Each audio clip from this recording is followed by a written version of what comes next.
When we talk about stress in the workplace, we're often talking about burnout. We're talking about having work life balance. We're talking about deadlines. We're talking about things that are, yes, indeed stressful for many of us, but they're the tip of the iceberg for international and immigrant employees.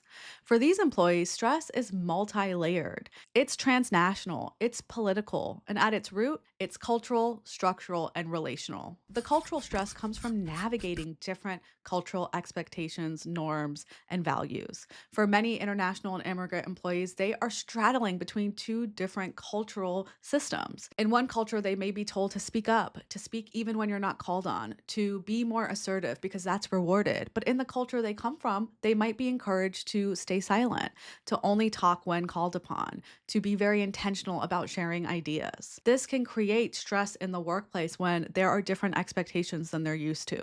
Then there's structural stress. Visas are tied to employment, and job loss can mean having to leave the country.